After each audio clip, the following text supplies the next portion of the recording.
Love you, honey.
Good morning.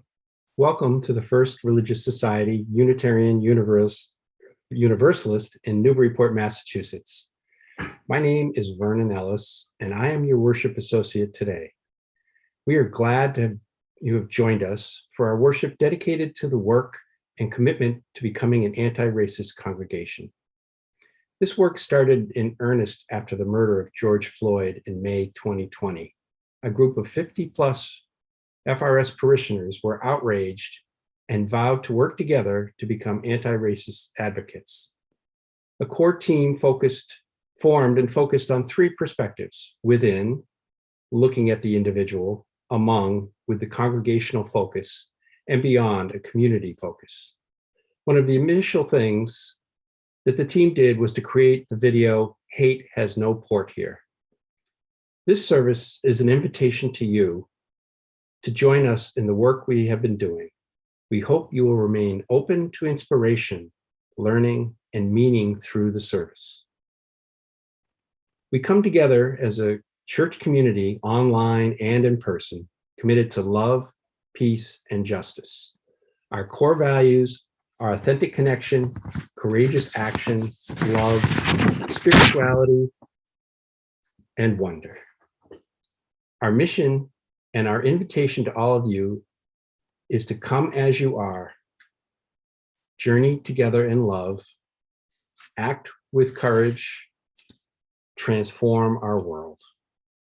If you are visiting today or joining us for the first time, welcome. We are glad you are here. If you would like to access this morning's order of service, please click on the link posted in the chat.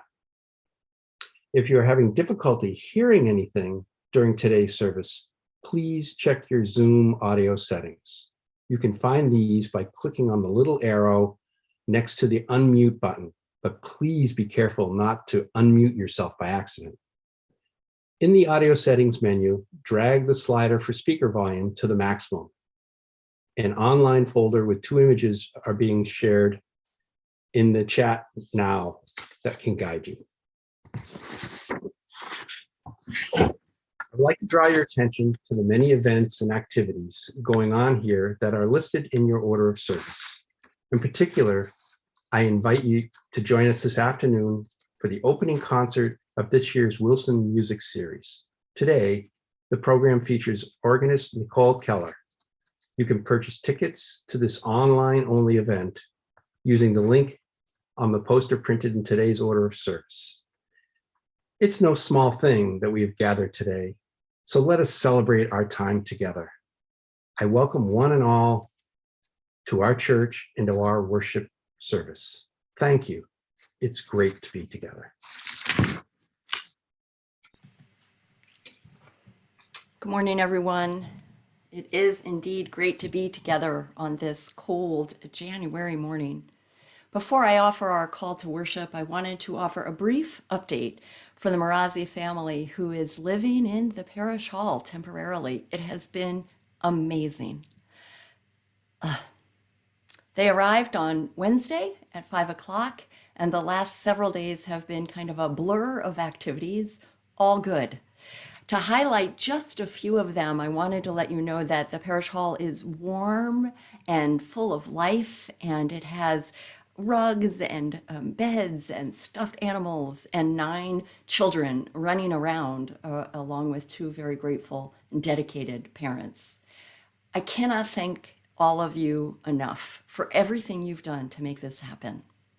Whether it is direct things that you are contributing, direct services that you are offering or will be offering, and just your love and support, moral encouragement, generosity when I forget a meeting, love when I ask to reschedule it. It is remarkable. There is a new stove that has been installed, so we have a completely safe working stove as of tomorrow morning at 7. The gas will be turned back on, has been donated. The construction is underway for the showers, washing machine, and additional bathroom, all on the ground floor, also being donated.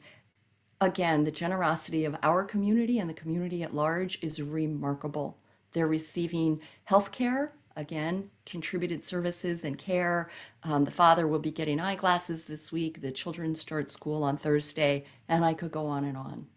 It is indeed an endeavor of love and a commitment to our Unitarian Universalist values, and for that, I say thank you. Our call to worship this morning on this Martin Luther King Jr. Sunday is a quote taken from a speech he gave in 1966 at the Unitarian Universalist General Assembly in the Ware Lecture. So imagine, if you will, the Reverend Dr. Martin Luther King Jr. speaking these words to our people. My own personal experience, he said, my own personal experience with Unitarian Universalism began when I was a student at Boston University back in the early 1950s. In many ways, and for a long time now, we have worked together in a very meaningful way. I want to express my personal appreciation for your support. And let me say that it has been of inestimable value in the continuance of our humble efforts. The Reverend Dr. Martin Luther King. And you are faithfully called to worship.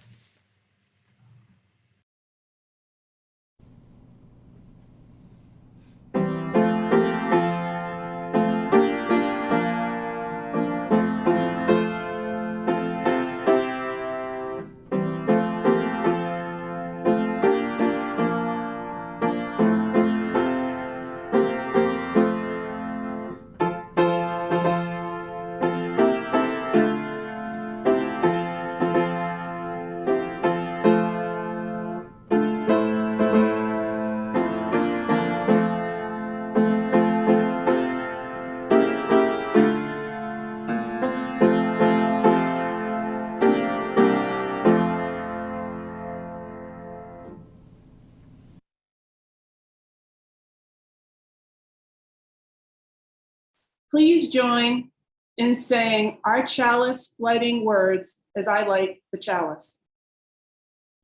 We gather this hour as people of faith with joys and sorrows, gifts and needs. We light this beacon of hope, sign of our quest for truth and meaning in celebration of the life we share together.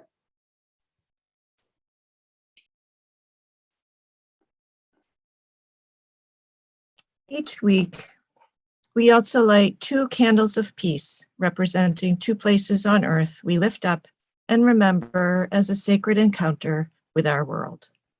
There are untold number of places on earth that need peace. These 2 we especially hold close in the service and through the week ahead. After each candle is lit, we will speak the words for peace in English, Arabic, and Hebrew. Peace, salam, shalom. Our first candle is lit for houses of worship, community centers, and city halls across the country that are honoring the legacy of Dr. Martin Luther King Jr. this weekend.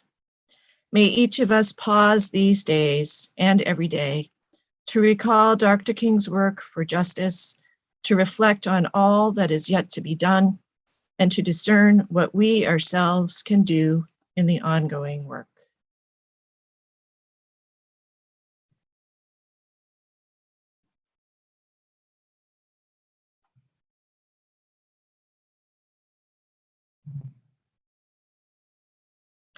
Peace, salam, shalom. Our second candle is lit for Shreveport, Louisiana, where a group of Black fathers have come together to form Dads on Duty to be a protective presence in Southwood High School, greeting students and boosting morale. Dads on Duty has made great strides in disrupting the school-to-prison pipeline, virtually eliminating violence in the school. May this model of a community's response to systemic racism flourish, and may it spread to other schools across the country.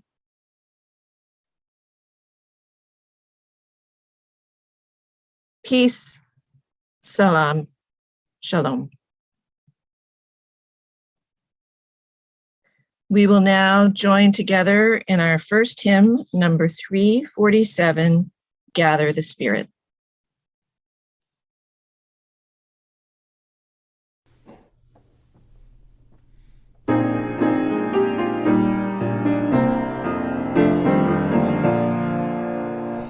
Gather the Spirit, harvest the power. Our separate fires will kindle one flame. Witness the mystery of this hour. Our trials in this light appear all the same. Gather in peace, gather in thanks, gather in sympathy now and then, gather in hope, compassion and strength, gather to celebrate once again. Gather the Spirit growing in all, drawn by the moon and fed by the sun, winter to spring and summer to fall, the chorus of life responding as one. Gather in peace, gather in thanks, gather in sympathy now and then, gather in hope, compassion and strength, gather to celebrate once again.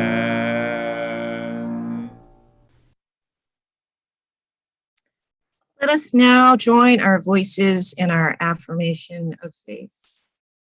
Love is the doctrine of this church. The quest of truth is its sacrament, and service is its prayer. To dwell together in peace, to seek knowledge in freedom, to serve humankind in fellowship, to the end that all souls shall grow into harmony with the divine. Thus do we covenant with each other and with God.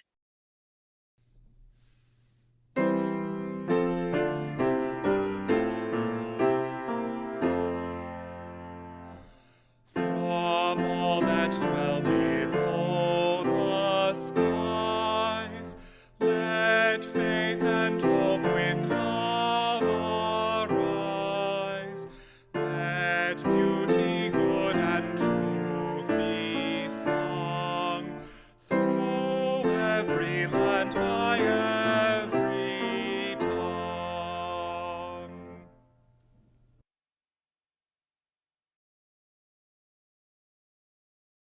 Hi everyone, I'm Lee Pearson, and I want to share with you a story today about how the song Lift Every Voice and Sing inspired generations. And this is a book by Kelly Starling Lyons with the illustrator Keith Mallett. Once there was a girl who went to school. Her principal, James Weldon Johnson, and his brother, John Rosamond Johnson, had written a hymn for a celebration of President Abraham Lincoln's birthday. She wanted to make them proud. She learned the song and she hummed it on her way home from school. She practiced it as she did her chores. On the big day, February 12th, 1900, that's over 100 years ago, she was part of a choir of 500 people. Back straight, head high, heart and mouth open, she sang, "Lift every voice and sing, till earth and heaven ring, ring with the harmonies of liberty." And she kept on singing it. She taught it to her students when she became a teacher. She crooned it to her husband as they journeyed from Florida to a new life in Pennsylvania. She sang it when she rocked her baby boy to sleep. It was part of her. She wanted to pass it on. And you know what? Her little boy learned that song. He listened to her hum it as she dreamed of being able to teach again in her new home. He heard his daddy sing it when the days at the steel mill wore him down. Then one day, he stood in the choir loft and gazed at the glowing faces. Back straight, head high, heart and mouth open, he sang, "Let our rejoicing rise high as the listening skies. Let it resound loud as the rolling sea." And he kept on singing. He sang it when he came back from World War II and faced discrimination. He sang it when he joined the NAACP, that's an organization that Black people founded. He sang it with his wife and to his baby daughter as he rocked her to sleep. It was part of him that he wanted to pass on. And you know what? His little girl learned the song. She sang it each morning at school. Then came the day that broke the nation's heart. Dr. Martin Luther King Jr. was killed. The next morning, she saw her teacher cry. Sobs replaced singing, then whimpers and silence. Who would be their leader now? The song whispered an answer. Back straight, head high, heart and mouth open, she sang, "Sing a song full of the faith that the dark past has taught us." And she kept on singing. She sang it at protests for equal rights, and when she and her friends were jailed for protesting. She sang that song in her heart each time she won or lost a case as a lawyer. She sang it to her baby boy as she rocked him to sleep. It was part of her she wanted to pass on. And you know what? Every time that boy sang as well, he sang because he had to at first, but then things changed. He saw the awe in his grandparents' faces. He saw the pride in his mamas and pops.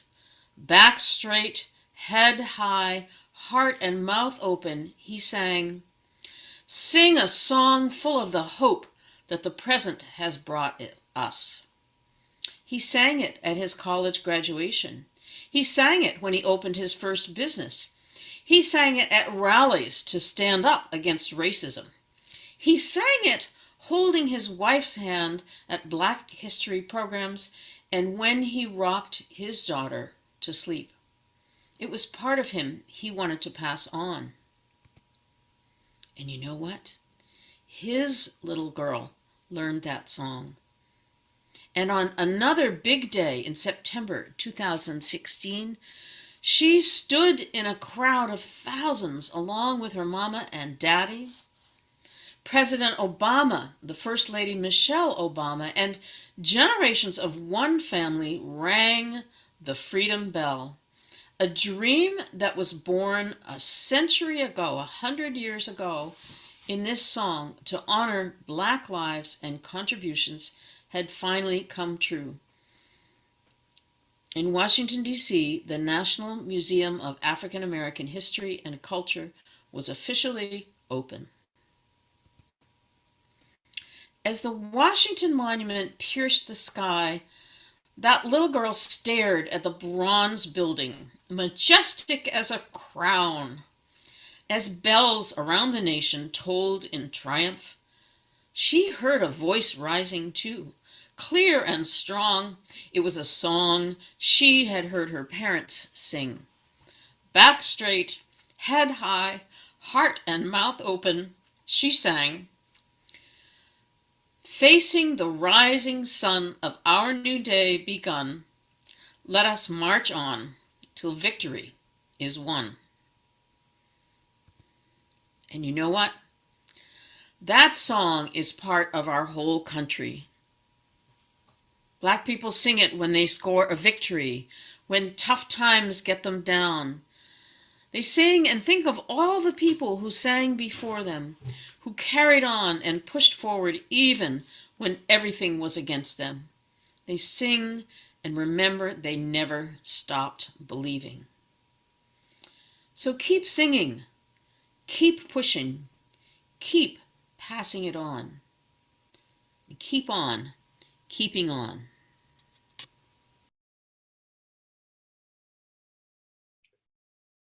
The generosity of our community is the essential ministry that supports the work of the church, both in Newburyport and beyond. Each week, 50% of the Sunday offerings not designated as a pledge goes to a local community partner engaged in important efforts to transform our region.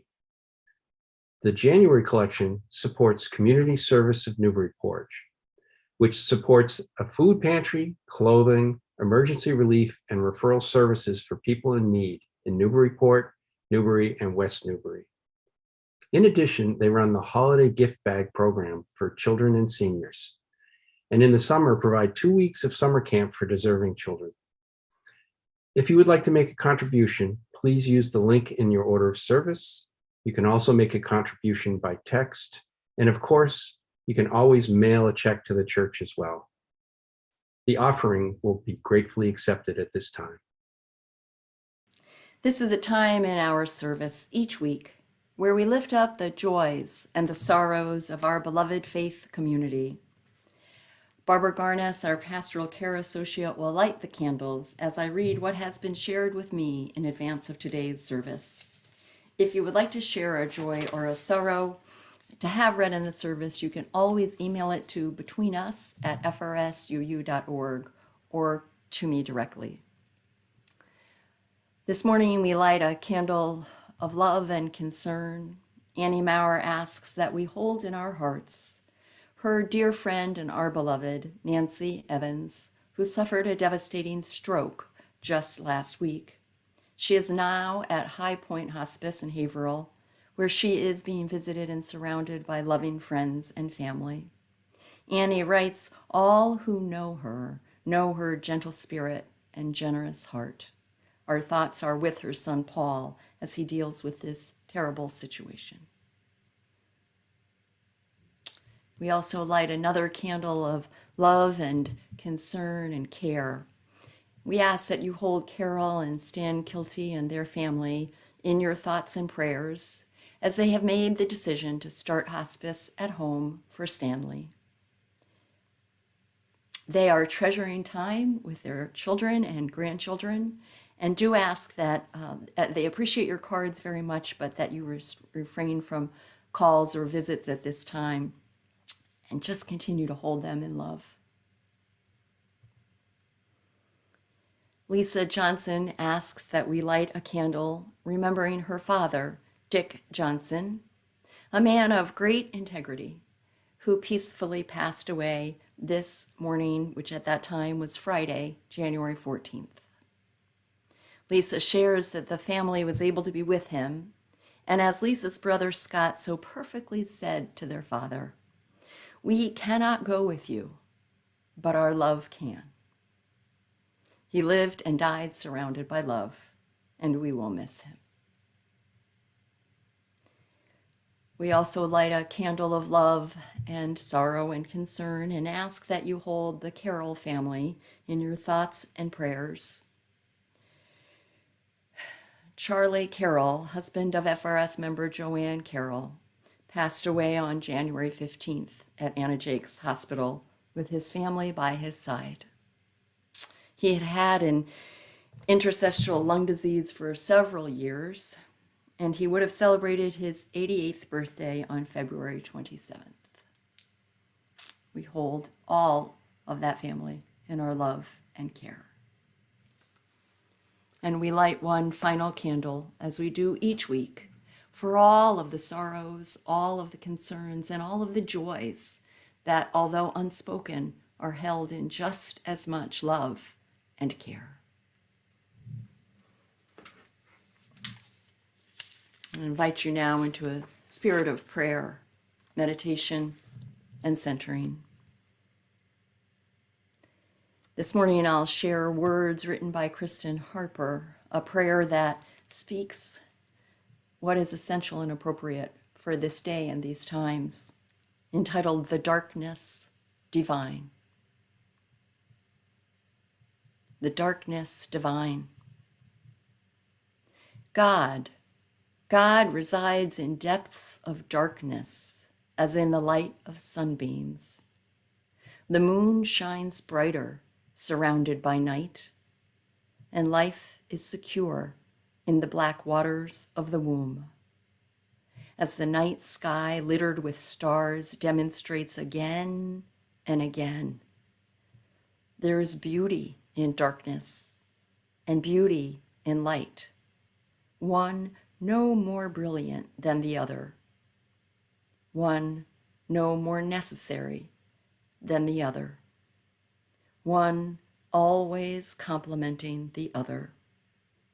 Without the heated darkness of the universe, splitting neurons, electrons, and protons from atoms, life and light would never be. The task for us today is to recognize God in both, to see the divine in the rich brown earth, the textured black walnut, as well as the white snow and the pale pink jellyfish, to see the sacred in the panther and the swan, to embrace the dignity of the Black Madonna as it is embodied in the Virgin Mary. The task for us today is to look into the multifaceted colors of the onyx and see the miraculous spectrum of color produced in the prism of a diamond. My friends, as we embrace and recognize the divine and the holy and the creative and the redemptive in both the dark and the light of the natural world and all that surrounds us, so too may we recognize their place, their necessity, and the need of them within ourselves, as we learn to hold and see the holiness of each and every part of our own inner selves.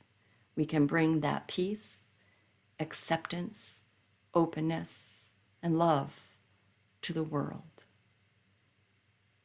Amen.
Good morning. I'm Mark Madden, and I want to start by asking you to join me in looking at one of the readings in our hymnal. If you don't have a hymnal, don't worry, I'll read it to you. I like many of the readings and singing the living tradition, and I admit to having perused them occasionally in church when I was supposed to be paying attention to the sermon or some other part of the service. The reading that I'd like to call your attention to is number 563. It's by Ralph Waldo Emerson, and it's called "A Person Will Worship Something." It goes like this. A person will worship something. Have no doubt about that. We may think our tribute is paid in secret in the dark recesses of our hearts, but it will out. That which dominates our imaginations and our thoughts will determine our lives and character. Therefore, it behooves us to be careful what we worship. For what we are worshiping, we are becoming. Emerson's lines I take as a very real warning.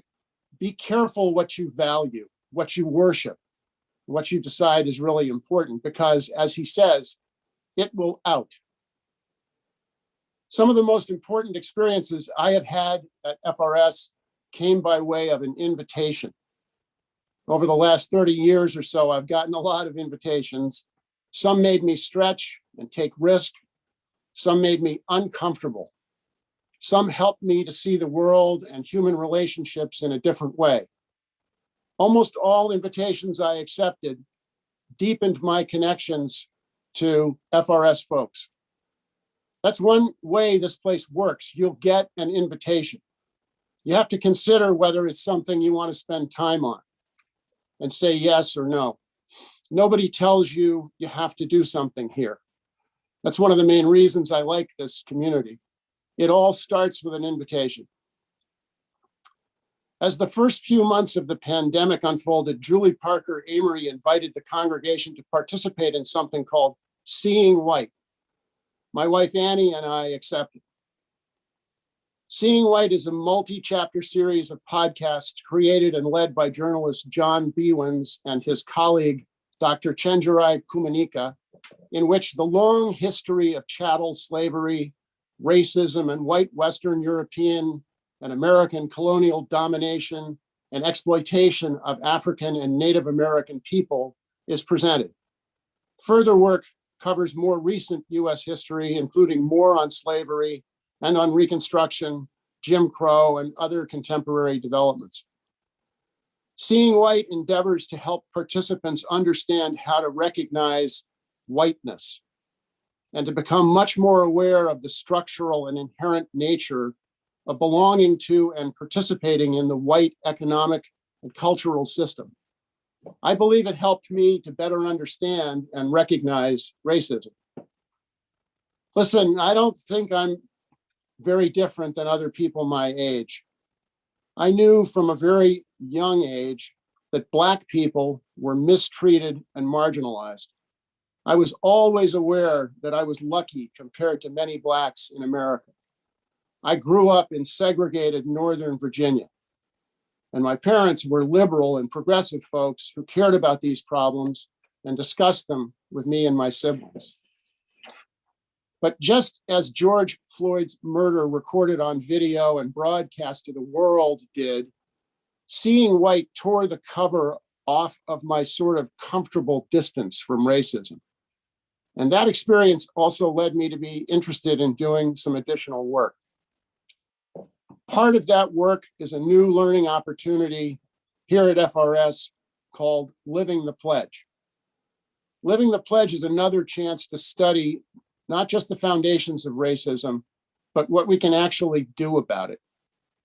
Even here in our not so diverse corner of Essex County, we can learn how to practice anti-racist skills in real time. We can gain empathy for what it must feel like to be ignored, to be treated as inferior, to be threatened. So here comes the invitation, folks. I invite you to consider spending your time and energy on living the pledge. I invite the congregation to become learned about the real history of racism and slavery. We may not have a lot of diversity in our towns, but that does not exempt us from needing understanding and knowledge regarding what happened in our racial history. And I submit that only by knowing this history can we change our understanding and effectiveness in combating racism and bigotry. I'm not holding myself out as some expert on these matters, but I am learning, and I hope I'm changing. Later in this service, you'll get some information about how, if you want, to say yes to this invitation. And as I finish, I want to come back to Emerson. To me, it really does matter what one worships. He says, that which dominates our imaginations and our thoughts will determine our lives and character. I can certainly imagine a better world for people of color. I can certainly do more work to make that happen. Seeing light and living the pledge have helped me make progress toward that goal. Racism and its problems are deeply ingrained in our present world. Let's do the work that will allow us to make the future world better. Thank you.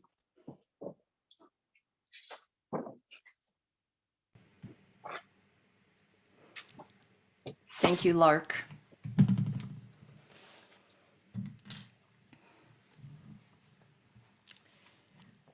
When Reverend Dr. Martin Luther King spoke at the 1966 Unitarian Universalist General Assembly in the Ware Lecture, from which I drew our call to worship this morning, the relationship that he had with our association wasn't all a bed of roses, though he was quite complimentary in his opening remarks. He and his wife, Coretta, did attend Unitarian churches in Boston, and yet they chose not to become Unitarian. In a 2002 interview, Reverend Rosemary Bray McNatt shares some of the reasons why, based on a conversation that she had had with Coretta Scott King.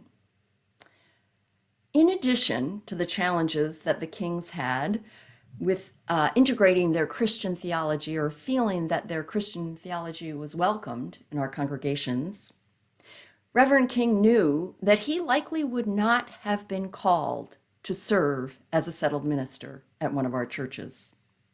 McNatt wrote, quote, and I quote, in a religious movement that was engaged until the 1970s in the active discouragement of people of color who wished to join its ministerial ranks, Dr. King might have found his personal struggles to serve Unitarian Universalism at least as daunting as the Montgomery bus boycott. The thing, however, that dissuaded the Kings the most from becoming Unitarian was Dr. King's concern about liberalism. He wrote about this in a 1960 essay he wrote entitled Pilgrimage to Nonviolence.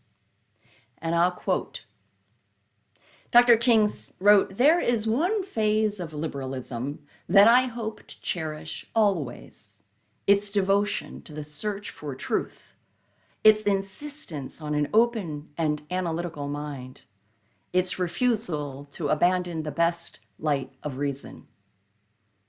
I came to feel, however, that liberalism had been all too sentimental concerning human nature, and that it leaned toward a false idealism. Liberalism failed to see that reason by itself is little more than an instrument to justify man's defensive ways of thinking. Reason, devoid of purifying power of faith, can never free itself from distortions and rationalizations." End quote. Dr. King needed a religion that realized this core need for faith in and relationship with a God of liberation, as well as a religion of reason and intellectualism. And he needed a religion also that took action in accordance with their values. As part of his Ware lecture, from which I drew this morning's call to worship, King asked Unitarian Universalist congregations to do 4 things. First, he said, we must as congregations instill within the people of our denomination a world perspective. Second, he said that we must affirm over and over again the essential immorality of racial segregation. Third, he called on our congregations to refute the idea that there are superior and inferior races. And finally, Dr. King said that day that our congregations must, quote, move out into the arena of social action. Embracing theological diversity within our congregations, including Christianity, ordaining and calling Black ministers to our pulpits, admitting the limits of reasons, acknowledging our sins or where we fall short in living into alignment with our values, creating a world perspective, disavowing racial segregation and the systemic racism behind that segregation, acknowledging the equality of all races, and engaging in social action.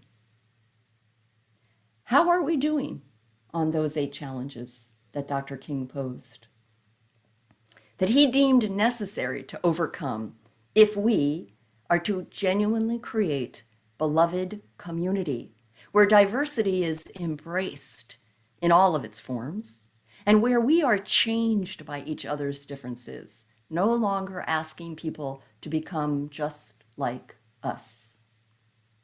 The answer to that question of how are we doing is that we are not doing so great. And we're not doing so bad either.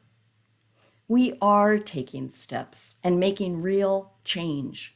Here at FRS and in the community at large, we are hanging our Black Lives Matter banner, supporting the Change to Indigenous Peoples Day, welcoming Afghan refugees into our parish hall.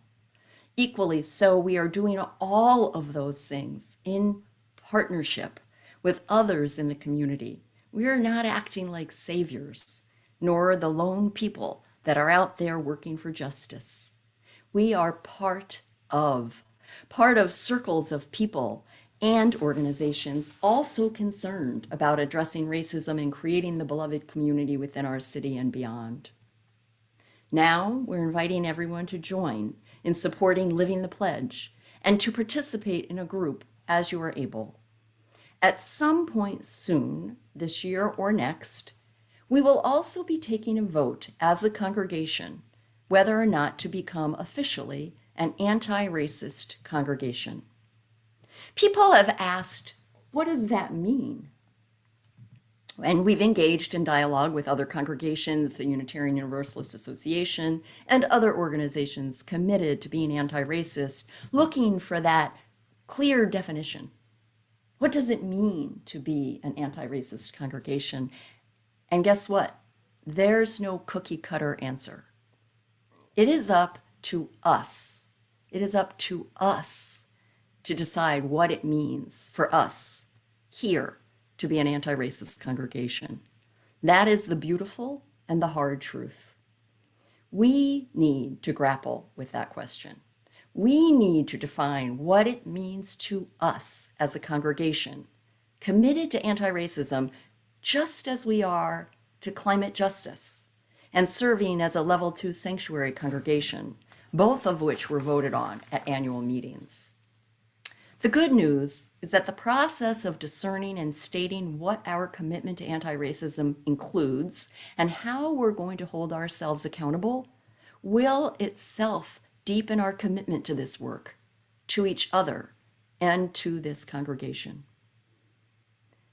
We are made for this work, my friends. We are made for it because we are here in this time and in this place. We can do the work that would make Reverend Dr. Martin Luther King Jr. proud. So that, in quoting the words that King used to close his Ware lecture some 55 years ago, we can actually do this work so that we can genuinely sing, in his words, free at last, thank God, Almighty, we are free at last. Amen.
Good morning. I'm Jane Toohey. A number of years ago, when talking about anti-racism work with a member and a friend from this congregation, he said to me, well, we're a mostly white congregation. The communities in which we live are mostly white. What is ours to do? Last Sunday, Reverend Rebecca introduced the 8th UU principle, soon to be up for our consideration. This principle is about dismantling systemic racism in ourselves and in our congregational policies and practices. So I reflect with appreciation how far we have come as a congregation in understanding what is ours to do. Because racism is a problem belonging to white people, the fact that we live in predominantly white communities is not a problem. While Black and Brown people suffer acutely the effects of racism, the problem itself is rooted in the systems, policies, and practices of white institutions and sustained by collective mindsets that support white supremacy, even if at the subconscious level. We cannot ask or expect that people of color will carry the burden of undoing a problem which is ours. It's ours, created by us, and it's part of our legacy. And my friends, our times call for action. Hate is on the rise. In the year 2021, since the January 6th insurrection and attack on our Capitol, the FBI has reported spikes in hate crimes and the highest tally of hate crimes since 2008. Bias against Black Americans is overwhelmingly the largest category, accounting for 56% of all hate crimes committed in this country. In 2021, Asians were targeted during the COVID-19 pandemic by political rhetoric that stigmatized them. 20% of the victims were targeted because of sexual orientation and 13% because of their religious beliefs.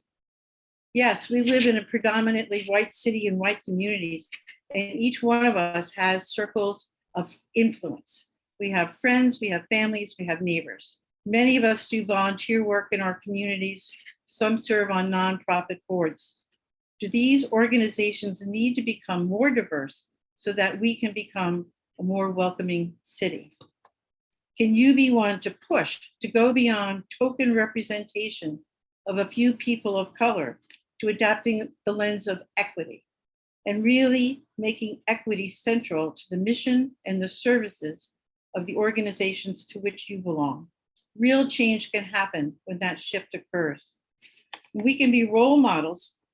We can be role models for youth and children. Many of us work with young people, helping them to learn to speak up when they see and hear bullying or children saying hateful things to one another.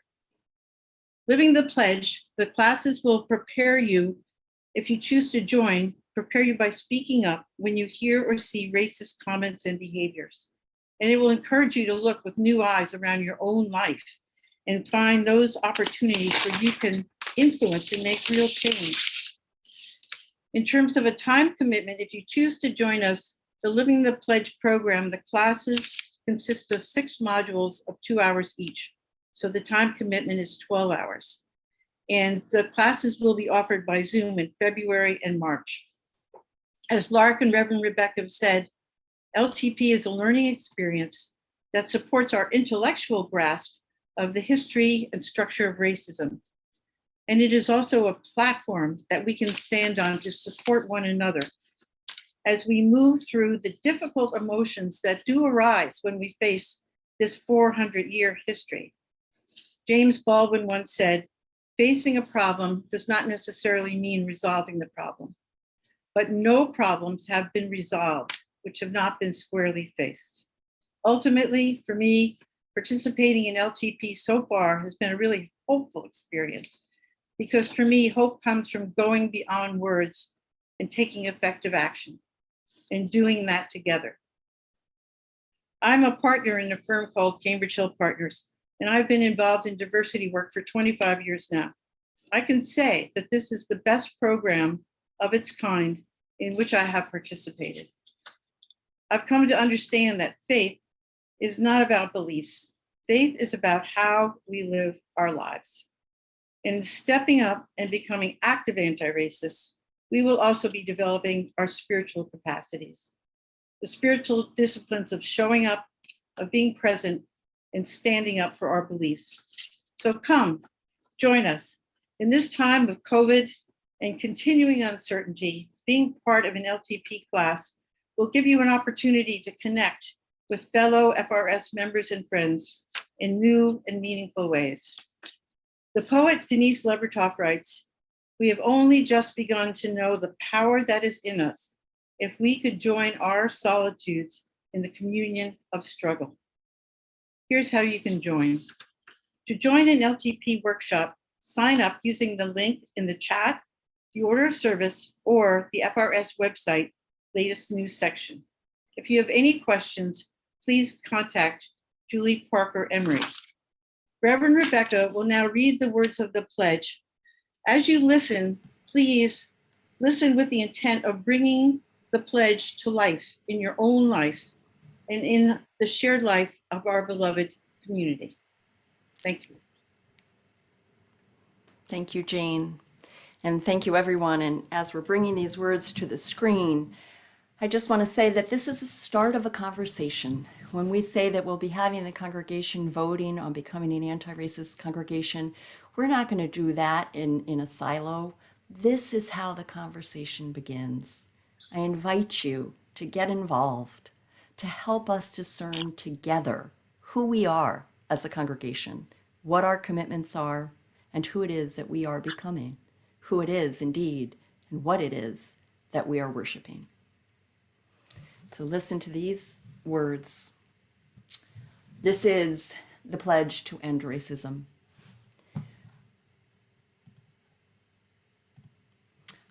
I believe that every person has worth as an individual. I believe that every person is entitled to dignity and respect, regardless of race or color. I believe that every thought and every act of racial prejudice is harmful. If it is my thought or act, then it is harmful to me as well as to others.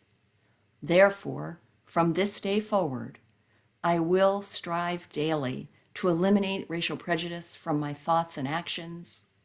I will discourage racial prejudice by others at every opportunity. I will treat all people with dignity and respect. I will commit to working with others to transform this community into a place that treats people of all races, ethnicities, and cultures with justice, equity, and compassion. I will strive daily to honor this pledge, knowing that the world will be a better place because of my effort.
Before we move into our unison benediction, I do just want to invite everyone to remain on the line after the postlude, which is a special gift that we're offering today that Justin has created for us. So I invite you to stay for the postlude and then remain on the line for a discussion with members of the anti-racism core team, where we can ask questions and learn more and share your thoughts about the service today and the work ahead. And now I'll invite us all to join together in our unison benediction. May the love which overcomes all differences, which heals all wounds, which puts to flight all fears, which reconciles all who are separated, be in us and among us now and always. My friends, as we go from this space later in a little bit, as we go from this space that we have created together, that we have created by becoming one gathered body, go inspired, go bothered, go willing to stretch, to be uncomfortable, to learn and see with new eyes, go knowing that until all of us are free, none of us are free. And with each and every step we take together, my friends, we shall be more authentic, more loving, more courageous, more connected, more able to know that who we are and what we do is what it is that we want to become. Go in peace, my friends. Return again in great joy. Amen and blessed be.